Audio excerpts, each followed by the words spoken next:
ଆଜି ଆମେ କେବଳ ଗୋଟେ ନିର୍ବାଚନ ଫଳାଫଳର ରିପୋର୍ଟ ଦେଖିବାନି ନା, ଏହା ହେଉଛି ଏକ ରାଜନୈତିକ ବ୍ୟବଚ୍ଛେଦ, ଗୋଟେ ଡାଏଗ୍ନୋସିସ୍। ଆମେ ପାରଳାଖେମୁଣ୍ଡିର ସେହି ସୂକ୍ଷ୍ମ ମାର୍ଜିନ୍ ଭିତରକୁ ଯିବା ଯାହା ପ୍ରକୃତରେ ସେଠାକାର ରାଜନୀତିର ଭବିଷ୍ୟତକୁ ବଦଳାଇ ଦେବାର କ୍ଷମତା ରଖେ। ଆସନ୍ତୁ ପ୍ରଥମେ ଏହି ଜାଗାକୁ ଟିକେ ବୁଝିବା। ପାରଳାଖେମୁଣ୍ଡି ଗଜପତି ଜିଲ୍ଲାର ହୃଦୟ। ଏହା କେବଳ ଗୋଟେ ନିର୍ବାଚନ ମଣ୍ଡଳୀ ନୁହେଁ। ଏଠି ମାଟିର ବାସ୍ନା ଅଛି, ଲୋକଙ୍କର ଆଶା ଅଛି, ଆଉ ଅନେକ ଅକୁହା କଥା ବି ଅଛି। ଏହି ଲୋକଙ୍କର ସ୍ପନ୍ଦନକୁ ବୁଝିବା ହିଁ ଆମର ଏହି ଗଭୀର ବିଶ୍ଳେଷଣର ମୂଳ ଉଦ୍ଦେଶ୍ୟ।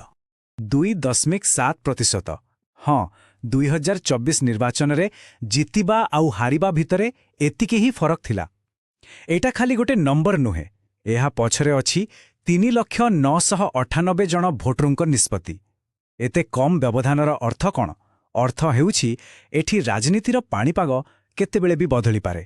ତେବେ ଆଜିର ପରିସ୍ଥିତିକୁ ଠିକ୍ରେ ବୁଝିବାକୁ ହେଲେ ଆମକୁ ଟିକେ ପଛକୁ ଯିବାକୁ ପଡ଼ିବ। 20 ବର୍ଷର ତଥ୍ୟକୁ ଦେଖିଲେ ଯାଇ ଆମେ ବୁଝିପାରିବା ଯେ ଭୋଟରଙ୍କ ମନ ସମୟ ସହିତ କେମିତି ଆଉ କାହିଁକି ବଦଳିଛି। ଚାଲନ୍ତୁ ସେହି ଢାଞ୍ଚାକୁ ଟିକେ ପଢ଼ିବା। ହଉ, ଏବେ ଆସନ୍ତୁ ସିଧା ସଂଖ୍ୟା ଭିତରକୁ ପଶିବା। ଦେଖନ୍ତୁ କେତେ ଆଶ୍ଚର୍ଯ୍ୟଜନକ। 2009ରେ ବିଜେଡିର ଭୋଟ୍ ସେୟାର ଥିଲା 51%ରୁ ଅଧିକ, ଗୋଟେ ଦୃଢ଼ ପକଡ଼। କିନ୍ତୁ 10 ବର୍ଷ ପରେ 2019ରେ ସିଧା ଖସି ଆସିଲା 18%କୁ। ଭାବି ପାରୁଛନ୍ତି? ଆଉ ଠିକ୍ ସେହି ସମୟରେ ବିଜେପି, ଯିଏ 6%ରେ ଥିଲା, ଉଠିଗଲା 36%କୁ।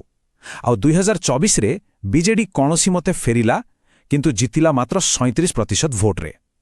ଏହି ସଂଖ୍ୟାଗୁଡ଼ିକ କେବଳ ନମ୍ବର ନୁହେଁ, ଏହା ଗୋଟେ କାହାଣୀ କହୁଛି ଉତ୍ଥାନ ଆଉ ପତନର। ତେବେ ଏହିସବୁ ତଥ୍ୟରୁ କ'ଣ ଜଣାପଡ଼ୁଛି?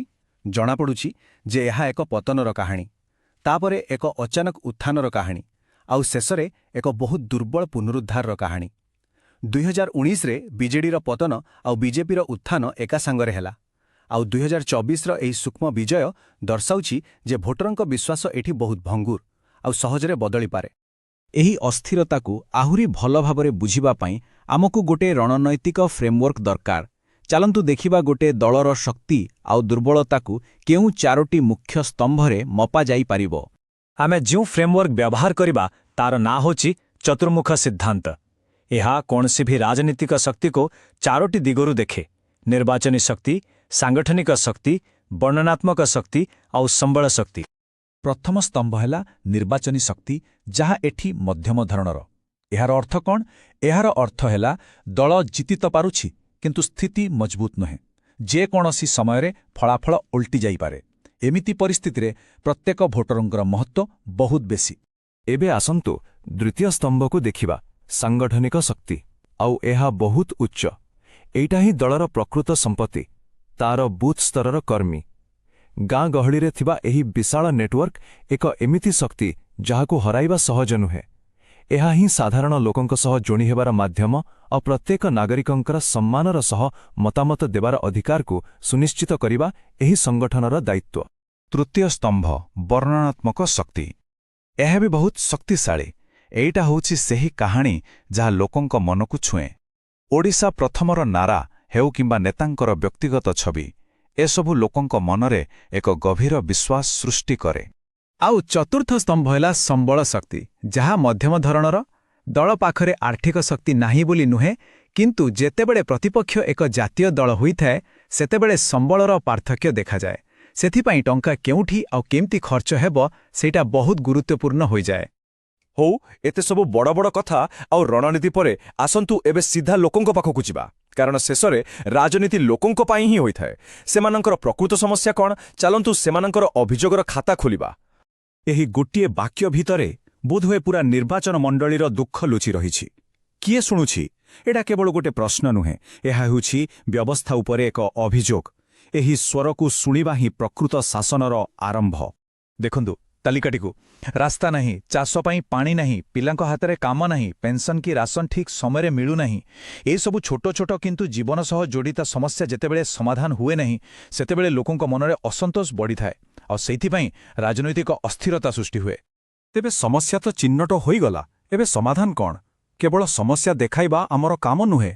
ଆମେ ଏବେ ଏକ କାର୍ଯ୍ୟକ୍ଷମ ସମାଧାନର ବ୍ଲୁପ୍ରିଣ୍ଟ ଉପରେ କଥା ହେବା। ଏହା ହେଉଛି ଏକ 90 ଦିନିଆ ରଣନୀତି। ଏହା ଏକ ପର୍ଯ୍ୟାୟକ୍ରମିକ ଯୋଜନା। ପ୍ରଥମେ ନିଜର ମୂଳ ସମର୍ଥକଙ୍କ ପାଖକୁ ଯାଇ ସେମାନଙ୍କର ସମସ୍ୟା ବୁଝିବା, ତାପରେ ଗାଁକୁ ଗାଁ ବୁଲି ଲୋକଙ୍କର କଥା ଶୁଣିବା, ତାପରେ ଯେଉଁମାନେ ଦ୍ୱନ୍ଦ୍ୱରେ ଅଛନ୍ତି ସେମାନଙ୍କୁ ଲକ୍ଷ୍ୟ କରିବା, ଆଉ ଶେଷରେ ପୂରା ଦମରେ ମଇଦାନକୁ ଓହ୍ଲାଇବା। ଏହା ଏକ ପଦ୍ଧତିଗତ ଉପାୟ। ଆଜିକାଲି ପ୍ରଚାରର ତରିକା ବଦଳି ଯାଇଛି। ବଡ଼ ବଡ଼ ରାଲି କରିଦେଲେ ସବୁକିଛି ହୋଇଯିବନି। ଏବେ ଦରକାର ମାଇକ୍ରୋ ଟାର୍ଗେଟିଂ, ଲୋକଙ୍କ ପାଖରେ ବ୍ୟକ୍ତିଗତ ଭାବେ ପହଞ୍ଚିବା। ଆସନ୍ତୁ ଆମ ଏମ୍ଏଲ୍ଏଙ୍କୁ ପଚାରିବା ଭଳି କାର୍ଯ୍ୟକ୍ରମ ଲୋକଙ୍କୁ ବେଶୀ ପ୍ରଭାବିତ କରୁଛି। ଆଉ ହଁ, ଡିଜିଟାଲ ଦୁନିଆକୁ ଆମେ ଭୁଲି ପାରିବାନି।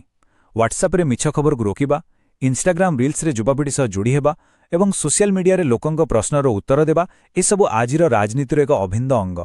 କିନ୍ତୁ ଏହିସବୁ କାମରେ ଲୋକଙ୍କ ବ୍ୟକ୍ତିଗତ ତଥ୍ୟର ସୁରକ୍ଷା ଓ ସେମାନଙ୍କ ସମ୍ମତିର ସମ୍ମାନ କରିବା, ଯେପରି ଭାରତର ଡିପିଡିପି ଆଇନରେ କୁହାଯାଇଛି, ତାହା ଅତ୍ୟନ୍ତ ଜରୁରୀ। ତେବେ ଆମେ ଆମ ଆଲୋଚନାର ଶେଷ ପର୍ଯ୍ୟାୟରେ ପହଞ୍ଚିଛ। ମନେ ରଖନ୍ତୁ, ଆମର ଲକ୍ଷ୍ୟ କେବଳ ଗୋଟେ ନିର୍ବାଚନ ଜିତିବା ନୁହେଁ, ପ୍ରକୃତ ଲକ୍ଷ୍ୟ ହେଉଛି ଲୋକଙ୍କ ବିଶ୍ୱାସ ଜିତିବା ଆଉ ଏକ ସ୍ଥାୟୀ ଶାସନ ବ୍ୟବସ୍ଥା ଗଢ଼ିବା।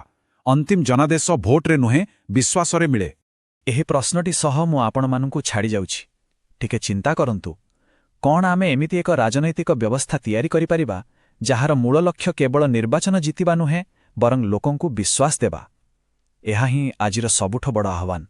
ଯଦି ଆପଣ ଜନକେନ୍ଦ୍ରିକ ନେତା ହେବାକୁ ଓ ନିଜ ନିର୍ବାଚନ ମଣ୍ଡଳୀର ଉନ୍ନତି କରିବାକୁ ଚାହାନ୍ତି, ତେବେ blueprintstrategies.ai ସହ mgr@blueprintstrategies.ai ରେ ଯୋଗାଯୋଗ କରନ୍ତୁ କିମ୍ବା 081042041602 ରେ କଲ୍ କରନ୍ତୁ।